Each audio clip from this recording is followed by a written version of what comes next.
Hello, everybody, and a very warm welcome to the latest edition of News Talk. I'm Stephanie, and as always, I'm joined by David. Hi, David. Hi, Stephanie. Hello, everybody. Thanks for joining us. And as always, each week we are going to be talking about three hot topics in the news. And we want to hear from you your opinions, what you think about these topics, what do you know about them. Absolutely. It's such a great concept because it's live, it's unscripted, and it's all about you joining in, sharing what you know, and finding out some new information as well. And David and I love finding out new things. So if you've heard about these topics, if you've got extra information, do type in the chat and let us know. So, hello, everybody. Thank you for your hellos in comments. Do let us know where you're from, where you're joining us from.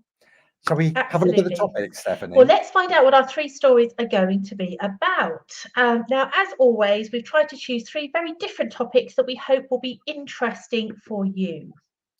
So the first one, and this is really quite serious, in Asia, and this is a specific country, which basic food, which staple is becoming increasingly expensive and difficult to find? What do you think? It's quite an important one and quite an obvious one. It's a very important story as well, isn't it, David? Because as you said, it's a basic food that a lot of people rely on. So, big topic for story number one. Story number two, we're moving to tech.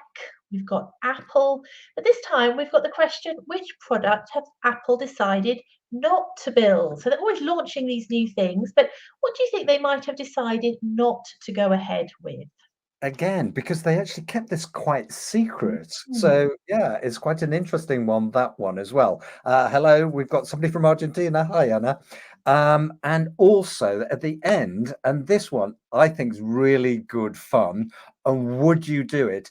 NASA is offering 1 year living to volunteers in a simulated version of which planet? Which planet is it? And would you be interested in being a volunteer? Lots to talk about for story number three. I'm very interested to find out what David's viewpoint is on this. We can quiz him on it for story number three, but we're going to start, as we said, with a very serious topic. Story number one, we're talking about food and a very basic, a staple food source that is becoming increasingly expensive and also very, very difficult for people to find. I think the picture here, if we look at this picture, it's very distressing, isn't it? People putting their hands out, trying to get access to this very basic food. And it's, yeah, desperation. And what they're saying is there will be uproar if the price continues to rise. So the government in this country, this particular country, is now subsidizing the cost, I think to an extent of 25% to make it more affordable to people, but it's still really expensive. And when it's a staple, then that is absolutely critical. I wonder what staples you have in your country. What staples would you consider? What are if essential basic foods that everybody needs to buy in your countries? So, as we said, do chat to us. Use the comments box. Type in. Let us know what you think the answer is. Or, as David said, what would you consider to be a staple part of your country's diet? What Um, what about us, Stephanie, in the UK? What would you say are staples for us? Potatoes. Yeah, I think I think actually, because we have such a developed economy, I suppose, if you Mm. look up staples in our country, you get things like potatoes, milk, meat, fish, dairy products like butter and eggs. Thanks. Yeah, great to hear. So Amelia's saying in her country it's bread, butter, Mm. Mm. potatoes. Think very similar here, isn't it? Quite sort of heavy, starchy things. Yeah, Umid says meat is very expensive in Uzbekistan. Interesting. right. Oud, as I said, potatoes. What country are you, Yeah, let please? us know, Oud. What potato I nearly said. What country are you from, Oud? And so this particular food source that we're talking about, I think, is the number one food source for the world. Number two being corn. Corn is up there as number two. Yeah, Um, it's one of the three mm, staples, isn't it? Corn and maize, and sorry, that's the same, isn't it? Really, and wheat. wheat. Yeah, Wheat are wheat. two of the three, and this is the third. And do you know how many people, Stephanie? How I many feel like I people? might not. How many people in the world need this staple as food and for income? Okay, well, I'm going to have to ask you to help me. So I'm asking the audience, please help. We know how much David loves these fun facts. Zibradam saying greetings, hello to you too. David does like his fun facts, but when it comes to statistics, I need a bit of help here. Amelia, any idea? Yeah, Anna also saying that meat is becoming very expensive in Argentina right, as well. It's a right. worrying trend, this, isn't it? It is, and Argentina has such fantastic meat as well, don't you? Um, yeah, it's actually nearly half the world's population Wow. eats and uses this. That's why it's so important. 4 billion people are dependent on this staple. This, And I think we're going to have to reveal what it is, aren't we, yeah, David? yeah, So, of course, we are talking, and I think Amelia did guess correctly. We are talking rice. yeah. Yes, Amelia, you've got it. You did get it. It is, It's rice we're talking about. And, you know, in countries like Indonesia, for example, there are long queues for subsidized supplies. So the government is trying to help. They are subsidizing, they're part paying for supplies. But of course, there's not enough, and the prices are still going up. and what they're trying to do, of course, is because if you've got some money and you know it's in short supply, what you're going to do? You're going to hoard. You're going to buy to keep for your family to make sure that you have your own supply. And of course, that creates problems for everybody else. It's a Of really course, tough situation. absolutely. And this phenomenon of hoarding was something that countries saw in the pandemic, wasn't it, David? Where we were restricted with what we could buy. And of course, they put limitations. And I think in Indonesia, they've put a limitation of 2 sacks of rice per person, Yes. specifically to prevent hoarding so people don't go and buy too much so that other people can't have any. That's a really good point because, of course, we had problems with toilet rolls during the We did. pandemic because people hoarded toilet rolls. What? And Um, it only needed the media to say something was in short supply. And of course, it creates panic, doesn't it? People panic and then people go and bulk buy and then hoard it to keep it for themselves. and of course, the reasons we know the reasons that there is this shortage of rice, the problems are from basically the weather. Yeah, we've Yes. got the El Nino effect, which has reduced rainfall across much of Asia. And I think India, there's the situation there, isn't there, where the world's top supplier and exporter, sorry, of rice, India, has restricted exports.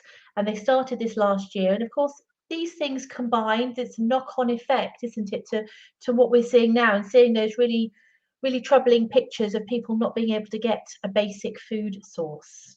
Yeah. Shall we have a look at the vocab?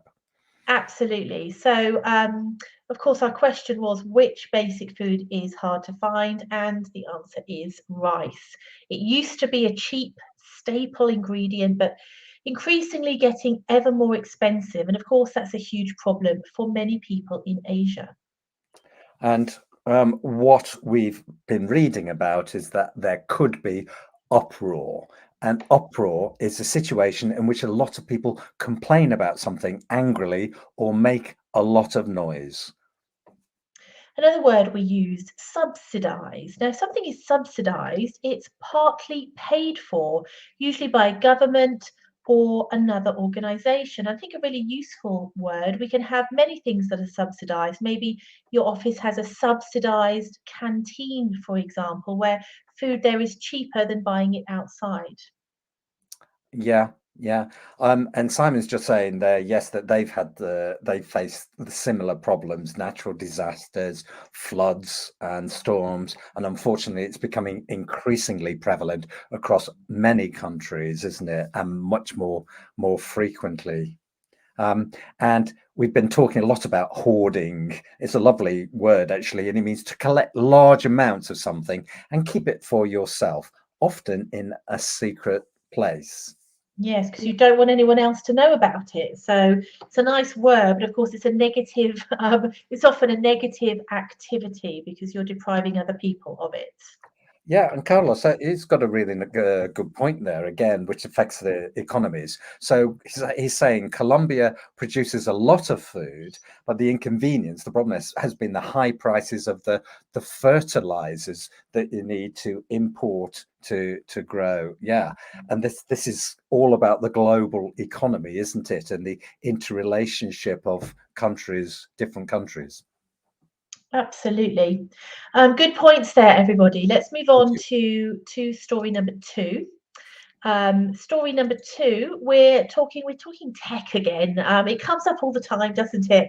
But we want to know, which product has Apple decided not to build? So lots of things coming out of Apple, but what are they not doing? That's what we'd like to know for story number two. Now, we know the answer, but I didn't know it was potentially going to be an Apple product. Did you, Stephanie? Had no idea, and I think they've been very secretive about it, haven't they? It wasn't something I was aware of, and it's interesting because apparently this has been going since 2014. Yeah, yeah, I know. It's really yeah, this is when their ambition to launch this product first started. And of course, if Apple is behind it, then there's obviously billions invested in the in the project.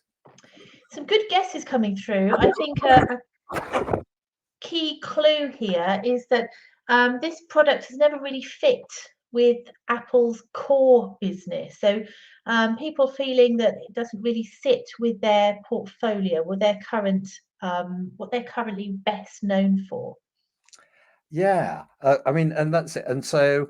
And I think what's also happened with Apple is that, other companies, as we discussed last week, other companies like Microsoft, Google have been investing really heavily in AI, as Amelia has mentioned there, and especially generative AI. Yes, thank you, Umid, artificial intelligence. Um, and Apple hasn't. And I think this is part of the reason for this shift. And yes, thank you, Youssef, saying, yeah, after they cut billions on off the project, they've now stopped. Um, they've stopped, or I think in the article they said they've hit the brakes on the project, which is a nice play on words. It is a nice play on words for what we're talking about. Are we going to reveal what we're I talking think about, so. David? So we are talking about, yes, I think Yusuf, you got the answer there, electronic vehicles. So did anybody know that Apple were or had been planning to go into this market? It's, as David said, it was new information for us. It's been very secretive. Certainly not something I would associate normally with Apple.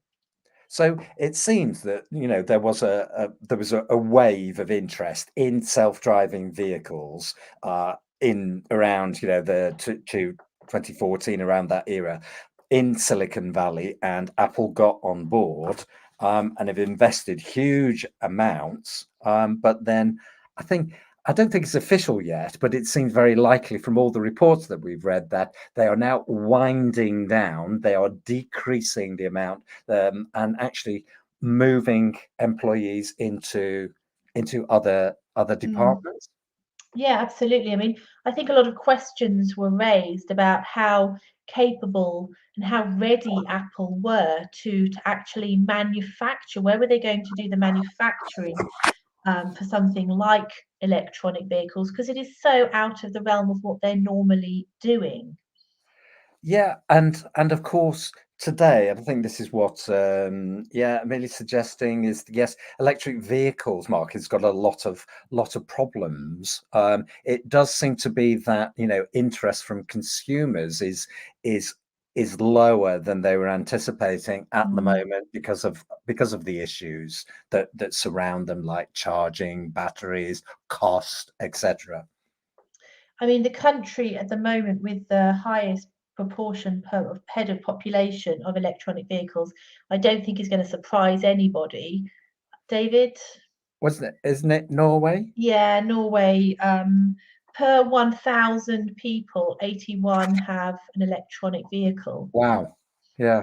So high up there. But I mean, then in number two, Iceland, Sweden, the Netherlands, Germany. So these are the countries who are, much more into electronic vehicles. Again, And interested anybody? Let us know. Does anyone have one?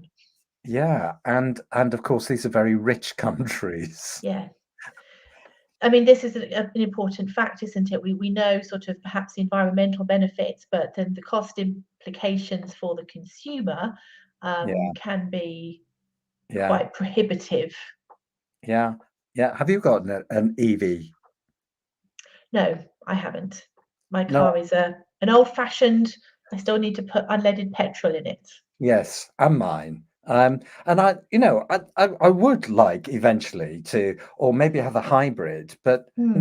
again, because I live in the countryside, I mean, there is still not many charging points, and I would be so worried about that. Well, this is it. I live in a flat. I mean, how does that work with flats? Do we have them that we have to share, and how does that work? I mean, I just don't know. And exactly, Amelia, there's not enough energy to charge all the electronic cars. A lot of problems, and I think, nobody has successfully managed to alleviate the anxiety of consumers, have they?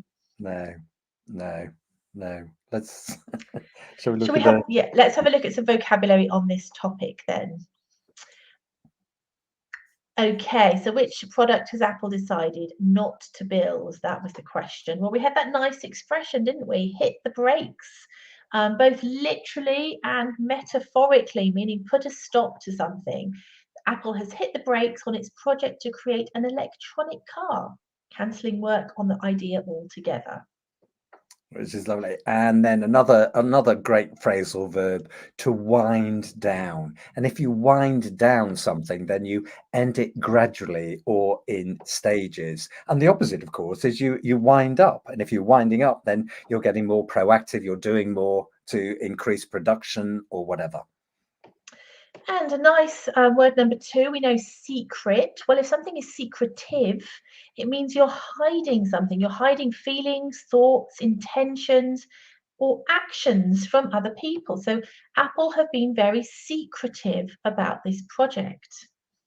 And yeah, I think it was Tim Cook's, the CEO, it was his ambition.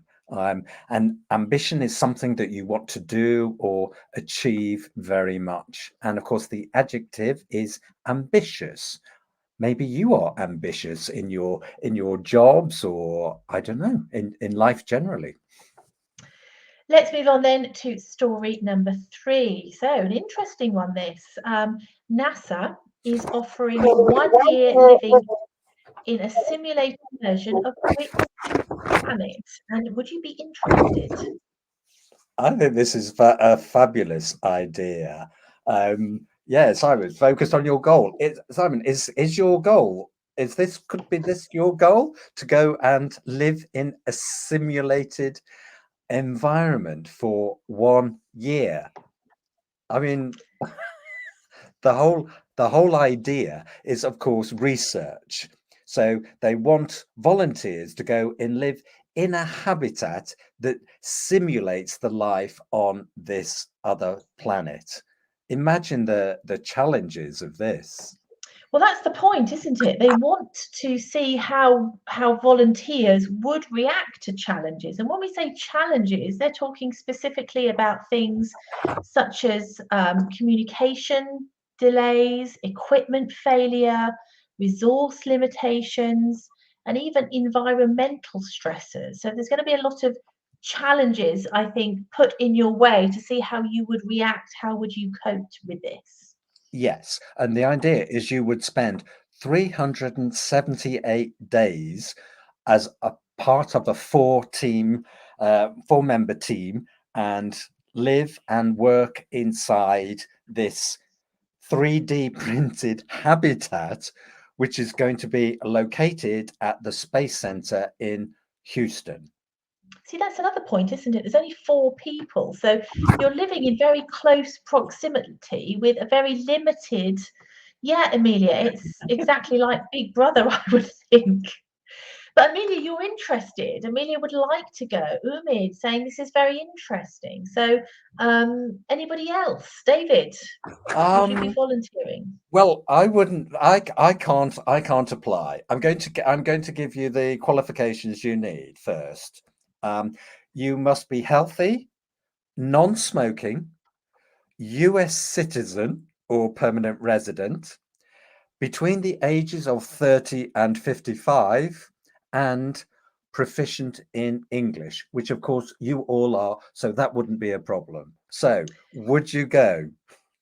See, and this is it. They want, but they also, I read, want additional things would be preferable, such as experience in piloting an aircraft, a degree in a STEM subject. I mean, it's quite interesting how they want sort of volunteers, and then they're quite specific parameters, aren't they?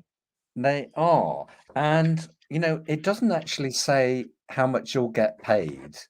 It's very unclear because the whole idea is having a life experience. So you're volunteering and it's a once in a lifetime experience, and maybe that's sufficient. Well, that's, I mean, it's certainly something to talk about, isn't it? Oh, that year I spent on a in a simulation of of another planet. So, but some of the challenges you were oh, sorry, Simon. Some of the challenges are, for example, you were talking about before, Stephanie, the diet, right? So Yeah. problem problem. Well, for me, it would be a problem because, of course, I don't know if you would actually grow foods. I think they talk about it, but basically, most of the food is prepackaged, and you'll be eating out of packs for 368 days. Yeah, I agree. Yeah, 1 year is rather a long time. And also, let's not forget it's fake. It's a simulation. I mean, if you actually went to this planet, then maybe that's a kind of a cool thing to do, but to pretend to go to it. Yeah. And of course, I don't know if they are going to simulate the communication delay. Anybody, any ideas how long the communication? So for one word to reach somebody else on Earth, how many minutes would it take to arrive? Any ideas? Do you know this, David? Yes, I've got the information. I was quite surprised. I don't know if you could. Well, I don't think you could die. I think they must have an emergency backup. That is part of the simulation. In reality, I'm sure it's very feasible. Um, good, good idea. Amelia, not quite, and Yusuf, yeah, no idea, but a long time. Yes, it takes 22 minutes. So imagine Stephanie speaks, and I've got to wait 22 minutes to hear her. Yeah, I think I agree with the comment made earlier that 1 year is rather long, isn't it? I mean, the novelty might wear off very quickly, I think. Well, and what do you do? So the day-to-day activities are really exciting things like, well, you have simulated spacewalks, robotic operations, habitat maintenance, and exercise. Have we guessed what planet we're talking about? I think Amelia might have got this correct. I think it's the planet everybody's interested in, isn't it? It's Absolutely. I think we need to reveal the answer here. We are, of course, talking about Mars. I think it was yeah, Amelia. Yeah, Amelia, you did say Mars. You're right. yeah, yeah. The red planet. Um, I think Exactly, Yusuf. yeah, it's a hard lifestyle. But interesting. I mean, it would be super interesting if I could qualify, and I can't. I'm not sure. I think that length of time would be just too long. If you could do a week, that An might. afternoon. I'll do an afternoon. I'm sure they'll be doing. Like they're doing space tourism. They'll be doing that. Live for a week in a simulated environment like you're on Mars. Well, why not? I feel like, I mean, Amelia was very positive, but yes, I think it's a hard lifestyle, Yusuf. 1 year, you're making a lot of sacrifices, and you're putting yourself under a lot of stress. I feel, yeah, for me, I wouldn't do it for a year, I'm afraid. No, no. And the distance, actually, Mars, because of course that's what they're all trying to do, isn't it? Build spaceships to go. This is the first stage of that. The distance from here to Mars is, I think, 200 million miles. Wow. It's like these numbers are just, I weird. think you're right, Simon. It would be, and it'd be very repetitive, wouldn't it? I think it's that repetition, and you'd miss Earth. That sounds like a song, Stephanie. Shall we have a look at the vocabulary, David? Absolutely. Let's have a look at that. Yeah. NASA looking for volunteers to live in a Mars simulation. That was the answer. All right. And NASA, of course, is the space authority, the North American Space Authority. Um, and yeah, this is all about simulation, which is so today, isn't it? Yeah, because everything like augmented reality is about simulating a real life experience. So the verb to simulate means to do or make something that looks real but is not real. And then you get, of course, the noun, a simulation. Second word, a mission. Now, if you go on a mission, it's an important job. And we usually use this in a military context. So you go on a mission where you're sent somewhere to do something of great importance. Like Mission Impossible for those who like films. And then we also talked about the habitat. And the habitat is the natural environment in which an animal or plant usually lives. So it would be simulating that habitat. And that brings us to Good. the end of our news talk this Yes. week. Yes. So thank you again for joining us. Thank you for your wonderful comments. Yes, Tom Cruise indeed from Mission Impossible. And yeah, please join us again next week with your comments and opinions, and we'll happily share them. And hopefully, we'll have 3 more interesting topics for you with some new vocabulary as well. Absolutely. We'll be finding the news stories always hot off the press, and we don't know what they're going to be yet, but we'll select 3 that we think will be interesting for you. And as we said, such a great way to improve your listening, practice your vocabulary. A big thank you to all of you for taking part today. We look forward to seeing you next time. Indeed. Bye for now. Bye bye.